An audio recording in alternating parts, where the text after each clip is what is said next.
Biotechnology and its applications majorly 5 फील्डमध्येच आहेत. Medicinal फील्डमध्ये थेरापेटिक्स आहेत, जीन थेरपी आणि ड्रग डायग्नोसिस हे 3 आहेत. ॲग्रिकल्चरमध्ये जेनेटिकली मॉडिफाईड क्रॉप्स आणि प्रोसेस्ड फूड. तिसरं फील्ड आहे बायो रेमेडिएशन्स. चौथं वेस्ट ट्रीटमेंट. पाचवं एनर्जी प्रोडक्शन. ह्याच्यामधले आपल्याला मेडिसिनल आणि ॲग्रिकल्चरमधलंच बघायचं आहे. Biotechnology 3 critical research areas of biotechnology.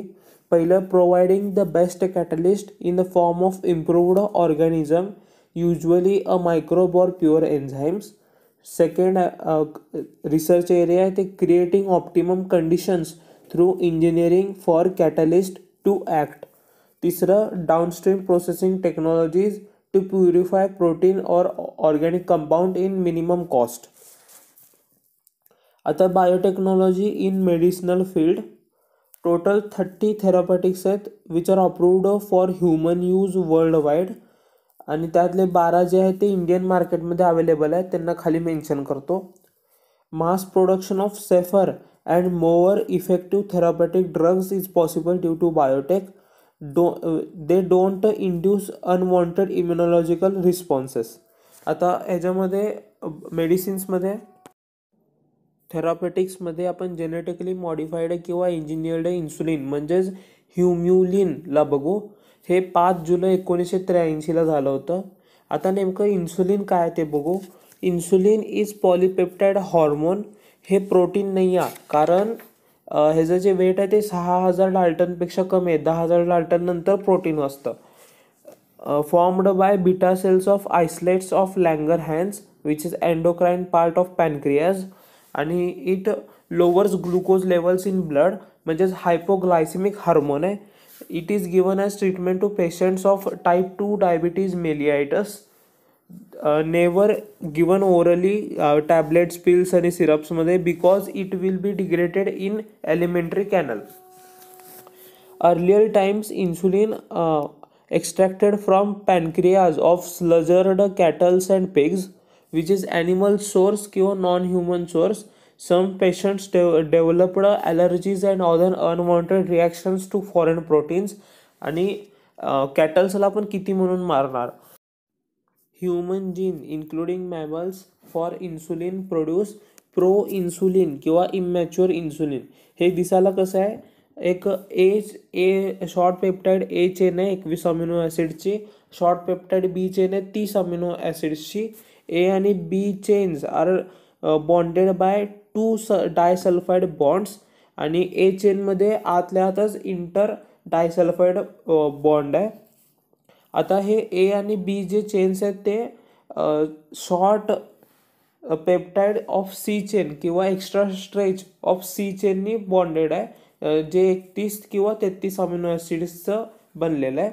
आता जेव्हा हे मॅच्युरेशन होतं तेव्हा रिमूव्हल ऑफ सी पेप्टाईड होतं आणि ए आणि बीमध्ये 2 डायसल्फाईड बॉन्ड आणि एमध्ये इंटरमध्ये 1 डायसल्फाईड बॉन्ड असं राहतं. हे जे आहे ते मॅच्युअर इन्सुलिन आहे विच इज 6000 डाल्टनचं आहे, म्हणजेच प्रोटीन नाही आहे ते. बिगेस्ट चॅलेंज इन फॉर्मिंग किंवा producing genetically modified insulin was getting insulin assembled in mature form. म्हणजेच आपल्याला सी चेन कसं काढून टाकायचं हे कळत नव्हतं. इली lily and American company in 1983 5 जुलैमध्ये ब्रॉट इट्स सोल्युशन. आता ह्याने काय केलं, DNA sequence gene for A chain आणि बी चेन वेगवेगळं घेतलं, वेगवेगळ्या कोलायमध्ये टाकलं आणि वेगवेगळं सिंथेसाइज करून घेतलं. मग A and B chains produced and extracted separately from different coli and artificially joined by disulphide bonds.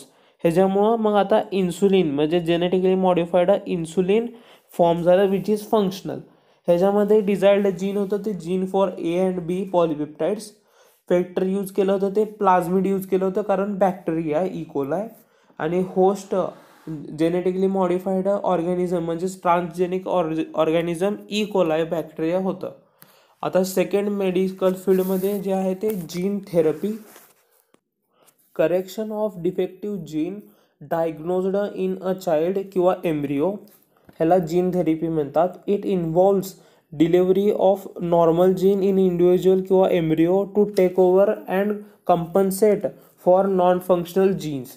First clinical gene therapy was given in 1990 to a 4-year old girl suffering from SCID म्हणजे severe combined immuno deficiency which is congenital disease.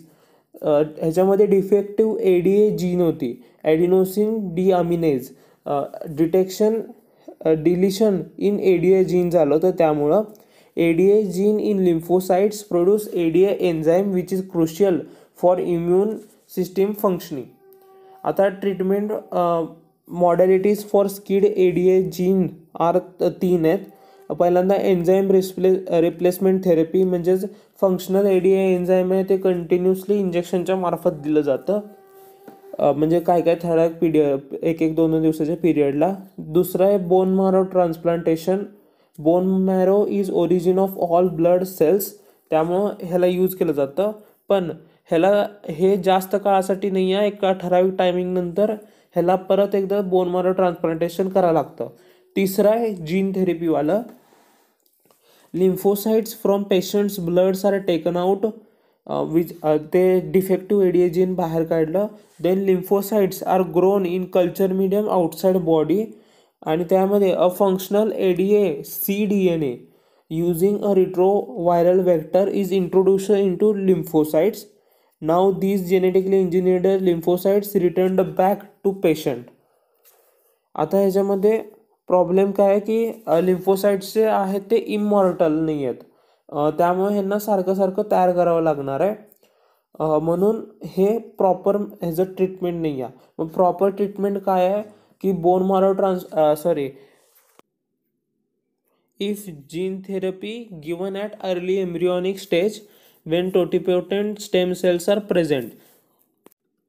ह्याच्यामध्ये method कसं use केलं होतं, ADA gene आहे त्याच्यामध्ये transcription केलं, मग त्याचं नॉर्मल ADA जीन त्याचं ट्रान्सक्रिप्शन केलं, मग ADAचं RNA सिंगल स्ट्रँडेड RNA तयार झालं. मग ह्याच्यामध्ये डिसआर्म्ड रेट्रोव्हायरसचं व्हेक्टर जॉईन केलं. मग आता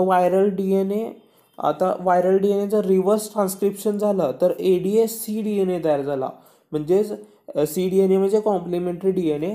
आता हे जे आहे ते इन्फेक्ट लिम्फोसाइट विथ रेट्रोव्हायरस, आणि मग पेशंटच्या लिम्फोसाइटमध्ये जाऊन ते इन्फेक्ट झाल्यानंतर मग तिथं ते cDNA पोचलं. स्किडमध्ये जीन ऑफ इंटरेस्ट जे होतं ते ADA जीन होतं, इंटरेस्ट करतं फंक्शनल ADA cDNA मध्ये होतं. नंतर वेक्टर जे आहे ते रेट्रोव्हायरस यूज केले, कारण ॲनिमल सेल आहे. होस्ट किंवा ट्रान्सजेनिक किंवा जेनेटिकली मॉडिफाईड जे काय ते पेशंट्स लिम्फोसाइट आहे. Periodic infusions of genetically engineered lymphocytes to be given as lymphocytes are not immortal. आता तिसरं मेडिकल फील्डमध्ये मॉलिक्युलर डायग्नोसिस किंवा drug diagnosis for effective treatment and early diagnosis. डायग्नोसिसबद्दल जनरल माहिती. डायग्नोसिस 2 प्रकारचं असू शकतं, कन्व्हेन्शनल किंवा ट्रेडिशनल मेथड आणि मॉडर्न मेथड्स, जसे की rDNA टेक्नॉलॉजी, मॉलिक्युलर डायग्नोसिस वगैरे. मग आता कन्व्हेन्शनलमध्ये जसं की युरिन, सिरम किंवा ब्लड टेस्ट होत होतं. इकडं मॉडर्नमध्ये PCR पॉलिमरिक चेन रिॲक्शन, इलायसा आणि ऑटो रेडिओग्राफी हे होतात. Early diagnosis is not possible, कारण हे डायग्नोसिस केव्हा होतं जेव्हा सिम्पटम्स दिसतात, आणि सिम्पटम्स केव्हा दिसतात जेव्हा pathogens are in high concentration, म्हणजे ऑलरेडी इन्फेक्ट सगळं झालेलं आहे. पण हे मॉडर्न मेथड्समध्ये इन्फेक्शन पूर्णपणे व्हायच्या अगोदर पॅथोजनचं कॉन्सन्ट्रेशन लो असतानाच आपण डायग्नोसिस करू शकतो. आता हे जे 3 मेथड्स आहेत त्याच्यामध्ये आता बघू. PCR polymeric chain reaction, very low concentration of bacteria or virus can be detected even when symptoms are not yet appeared. This is by amplification of its nucleic acid.